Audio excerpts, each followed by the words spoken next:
ରୂପରେ ଦେଖା ଦେଇଥିଲେ।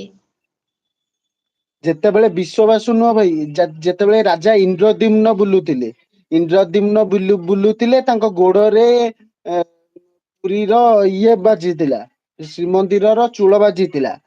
ସିଏ କଣ ବାଜିଲା ବୋଲି ତାଙ୍କୁ ଖୋଳା ଖୋଳି କରିକି ବାହା କଲା ବେଳୁ ମନ୍ଦିର, ଆଉ ମନ୍ଦିର ଦେଖିଲେ ଗୋଟେ ଅଦ୍ଭୁତ ମନ୍ଦିର, ତା ଭିତରେ ତ ଜଗନ୍ନାଥ ନାହାନ୍ତି। ତା ପରଦିନ ଜଗନ୍ନାଥ ତାଙ୍କୁ ସ୍ୱପ୍ନାଦେଶ ଦେଲେ ଯେ ମୁଁ ଏଇଠି ଅଛି, ମତେ ଆଣିକି ମତେ କର। ସେ ଦାରୁ ବ୍ରହ୍ମ ଭାବରେ ଥିଲେ ଗୋଟେ ଜଙ୍ଗଲ ଭିତରେ। ନା ତୁମେ ଜାଣିନ ସତ ସେଟା ଠିକ ନୁହଁ। ନୀଳଗିରି ପଛରେ ଥିଲେ, ଭୁଲ ଅଛି ଆପଣଙ୍କ କଥା। ଭାଇ ଆପଣ ନୀଳଗିରି ଆପଣ ତ ଠିକ କଥାଟା କହିଲେ ତାହେଲେ ଆଉ। ଆରେ ନାଇଁ ରେ ଭାଇ, ବ୍ଲଗର ଭାଇ କହିବେ, ବ୍ଲଗର ଭାଇ ତମେ ଟିକେ କହିଲ ଦେଖିଆ। ଏଠି ନୀଳ ମାଧବ କଥା ମନ୍ଦିର କଥା ନୁହଁ। ଆରେ ମନ୍ଦିର ଆଚ୍ଛା କଥା ଆଚ୍ଛା ବ୍ଲଗର ଭାଇ ନୀଳମାଧବ। ପଚାରୁଥିଲେ। ହୁଁ। ଶଳା ତମ କେତେ ଯେବେ ଟିଉସନ ହେବେ ମତେ ନୁହ ଧାର୍ମିକ କଥା ମତେ ବହୁତ ଭଲ ଲାଗେ। ଆଚ୍ଛା ମତେ ଗୋଟେ କଥା କହିଲ, ସୁପନେଖାଙ୍କୁ ସୁପନେଖା ବାହା ହେଇଥିଲେ ନା ବାହା ହେଇ ନଥିଲେ? କୁହ। ହେଇଥିଲେ ବୋଧେ। ମୋର ଟେନ୍ଥ ଏତେ ଏକ୍ଜାମ କୋଶ୍ଚିନ୍ ଦେବେ ତ। ହଁ ପା ଭାଇ ସତ କଥା।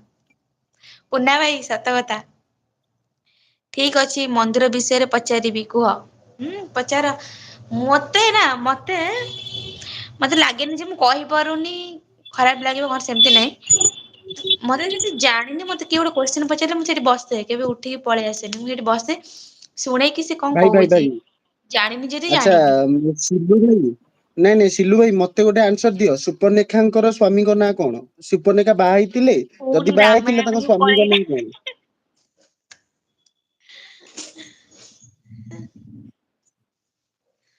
ପୁଣି ରାମାୟଣକୁ ପଳେଇଲା ଆଉ କଣ କରିବା।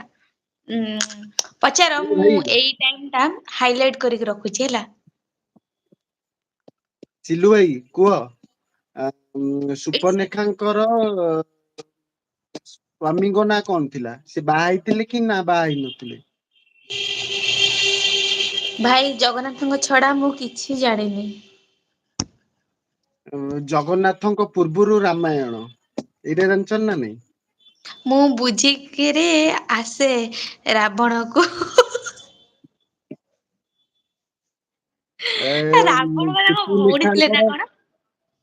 ହଁ ରାବଣର ଭଉଣୀ ଥିଲା ସୁପନେଖା, ସୁପନେଖାଙ୍କର ସ୍ଵାମୀଙ୍କ ନାଁ ଥିଲା କି ଗୋଟେ ବିଶ୍ଵଯିବା, ବିଶ୍ଵଯିବା ଥିଲା ତାଙ୍କ ନାଁ।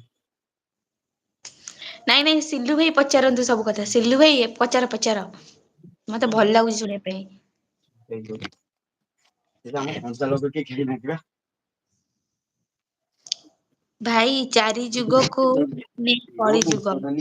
ନାଇଁ ତାପରେ ସେଥିପାଇଁ କଣ ଟୋଟାଲ ନାହିଁ ତମର? କହିଲି ଏ ହଳଦିଆ ବୁଝିକିରେ ଆସେ। ଗୁଣ୍ଡାଲି ନାହିଁ ତତେ? ପିଓର ଯାଅ ବୁଝିକି ସରିଗଲା ବା। ଆସ। ତମେ ବୁଝିକି ଆସ, ଯା ଯା ମୁଁ ମାର୍କେଟରୁ କାଲିଠୁ ନେଇ ଆସ। ଗୀତା ଭାଗବତ କହୁନ ସେ ଆଉ ଇଆଡେ ନେଇଯାଅ। ଜଗନ୍ନାଥଙ୍କ ବିଷୟରେ ଯା ବହି ପଢିଲା ମୁଁ ପଢିକି ଆସିବି, ତାପରେ ଲାଇଭରେ 75 କି ଆସିବି ଆଉ 80 ଖଣ୍ଡ ନବ। ନହେଲେ ଆଉ ଆସିବିନି ଆଉ।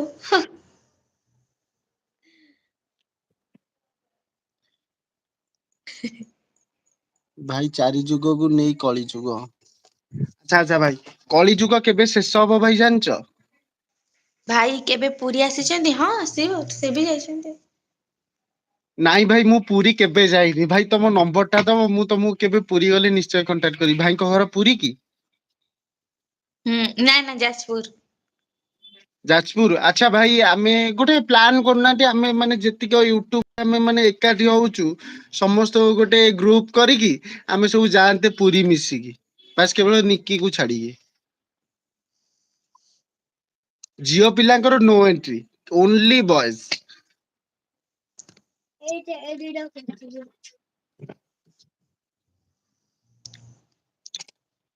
ସେମିତି ହେଇନି, ସେମିତି ଟାଇମ ଆସିଲେ ହବ ଆଉ।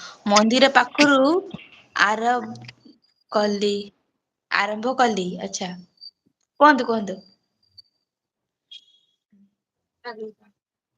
ଦିଟା। ହାତେରେ ବାର ବାର